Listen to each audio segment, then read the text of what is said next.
নমস্কার বন্ধুরা, Piyali Bengali kitchen চ্যানেলে আপনাদের স্বাগত। চলে এসেছি আরও একটি নতুন ভিডিও নিয়ে। আজ নিয়ে চলে এলাম আরও একটি নতুন রেসিপি।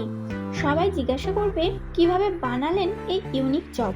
একবার খেলে ভুলতে পারবেন না। গোটা পটলের সাথে চিংড়ির মজাদার চপ। ভেতরে চিংড়ির পুরের স্বাদ আর বাইরে পটলের সাথে দারুণ ক্রিস্পি এই চপ। যেই খাবে তার মন এক নিমিষে গলে যাবে। তাহলে চলুন কথা না বাড়িয়ে শুরু করি। আর আমার ভিডিও যদি ভালো লেগে থাকে অবশ্যই আমার চ্যানেলটিকে সাবস্ক্রাইব করে পাশে থাকবেন। তাহলে চলুন প্রথমেই দেখে নিন আমি চিংড়ি মাছগুলোকে ছাড়িয়ে নিচ্ছি ঠিক এইভাবে। তারপর এটার আমি ছোট ছোট করে কিমা করে নিচ্ছি। আমি যেরকমটাভাবে দেখাচ্ছি আপনারাও ঠিক সেরকমটাই করে নেবেন।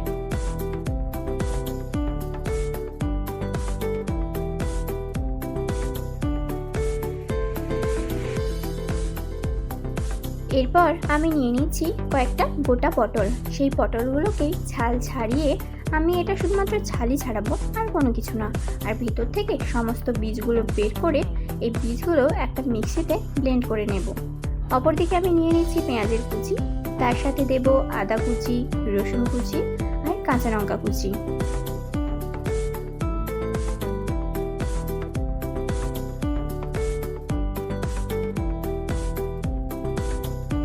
এবার কড়াইতে আমি একটা ভাজা মশলা তৈরি করে নেব। তার জন্য দিয়ে দিচ্ছি শুকনো লঙ্কা, এলাচ, লবঙ্গ, দারচিনি, জায়ফল আর তার সাথে দিচ্ছি তেজপাতা।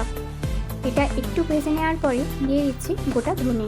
এবারে আমি এখানে বানাচ্ছি 3টে পটলের চপ, তাই আমি বেশি দিইনি। আপনারা আপনাদের পরিমাণ অনুযায়ী এই মশলাটা করে নেবেন।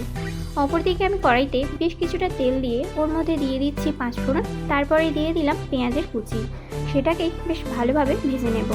হালকা ভাজা হয়ে এলেই এটার মধ্যে দিয়ে দেবো আমি আদা আর রসুনের কুচি। তারপর আদা রসুনটাও ভাজা হয়ে এলে এর মধ্যে দিয়ে দিচ্ছি আমি আগে থেকে কুচনো কাঁচা লঙ্কা।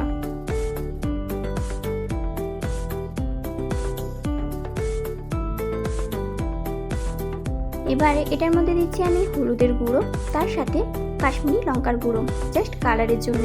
আর এটা দিচ্ছি একদমই অল্প। এবার আগে থেকে আমি চিংড়ি মাছটা যে কিমা করে রেখেছিলাম ওটাই এটার মধ্যে দিয়ে দিচ্ছি। তারপর বেশ ভালোভাবে ভেজে নেব। কিছুক্ষণ ভাজার পরেই এটার মধ্যে দিয়ে দিচ্ছি আমি পটলের যে বীজগুলোর পেস্ট বানিয়ে রেখেছিলাম ওটাই। এবার বেশ কিছুক্ষণ হালকা আঁচে এটাকে আমি কষিয়ে নেব। কিছুক্ষণ কষানোর পরে এটার মধ্যে দিয়ে দিচ্ছি আমি লবণ, আর তার সাথে দিচ্ছি সেদ্ধ করা আলু। এখানে আমি আলুর ব্যবহার করেছি একটা। তারপর এটার মধ্যে দেব চাট মশলা, আর তার সাথে কিছুটা পরিমাণে বিট নুন দিয়ে ওটাকে বেশ ভালোভাবে মিশিয়ে নেব। তারপর যখন এটা একদম নিচে লেগে থাকবে না তখন বুঝে যাবেন এটা একেবারেই তৈরি। আর সবশেষে দিয়ে দিচ্ছি আমি ভাজা মশলাটা। আর এটা যখন দেবেন তার ঠিক পরেই গ্যাসটা অফ করে এটা ঢাকনা দিয়ে রেখে দিতে হবে।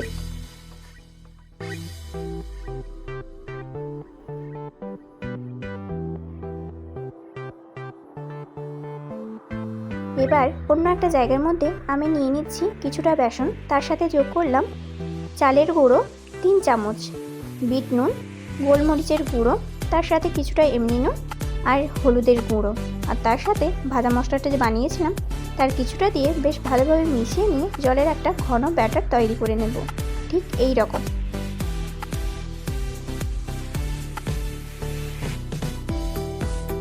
এইবার পটলের মধ্যে আমি ভরে নিচ্ছি এই পুরগুলো।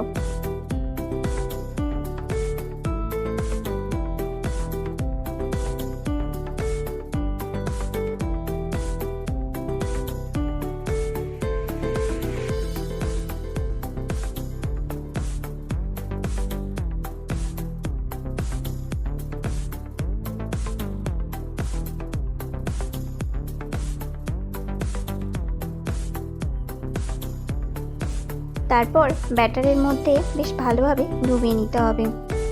তারপর তেল গরম করে হালকা আঁচে ভেজে নিতে হবে যতক্ষণ না বাদামি হয়ে আসছে, ঠিক এইভাবে ভাজতে হবে।